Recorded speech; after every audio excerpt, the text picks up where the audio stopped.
Okay, I'm doing a video update in my car, but I'm not driving, so no worries.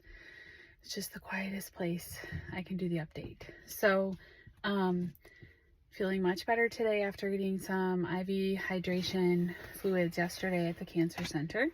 So hoping to go into the weekend, able to have some fun and do some stuff with my family before chemo on Tuesday. So thank you for the prayers.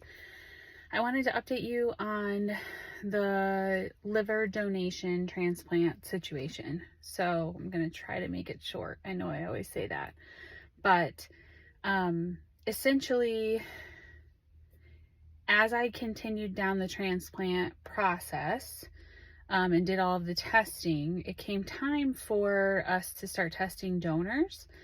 And the financial coordinator contacted the insurance to find out how many donors they could test at a time. And at that time, the way it was explained to them was that I have living donor transplant coverage, and it will cover all services for my donor.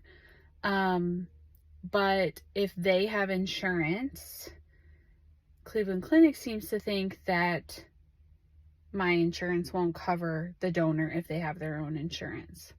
Cleveland Clinic has a policy, they call it a charitable policy, that they will never bill a donor for giving the gift of life, which means they won't bill a donor's insurance, which means that my insurance as the recipient has to cover all services rendered to the donor. So that's the pre-testing and evaluation, that's the actual surgery and hospital stay, and then Cleveland Clinic follows them 2 years post-care to make sure that they're doing well.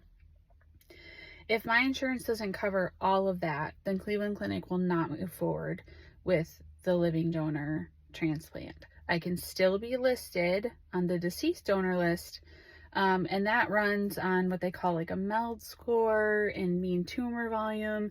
Essentially, the lower the score, the lower you are on the list, meaning you'll wait longer.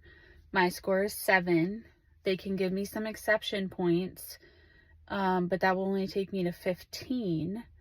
Some people have gotten a deceased donor liver at a 15 MELD score in a matter of days, weeks, months, and some people have waited 6 months or longer. So there's just really no telling with the deceased donor how long I would be waiting. And unfortunately, the MELD score only goes up the more sick you get. So the prayer right now is that Matt's HR is working with Blue Cross Blue Shield of Illinois to hopefully get either a waiver or the wording changed. And then I know that there's some conversation with Cleveland Clinic. So we don't know anymore, but I just want to ask you to please pray, because I believe that God brought 25, 26, however many donors. They told me they think it's maybe the most that someone's had. All those people, all of you, didn't come to the table to offer me part of your liver to save my life for no reason. So I know God has a plan. So please continue to pray, and as we know more, we will update you. I will answer one question, and that is, can we pay out of pocket? We did ask that question to Cleveland Clinic. I don't know that they've had many people do that before. They said that they would be willing to consider that, but they would have to work up costs, and they're not really sure what those would be. So that sounds like an exorbitant amount of money to me. I don't even know what it would cost to pay for someone to give me their liver, but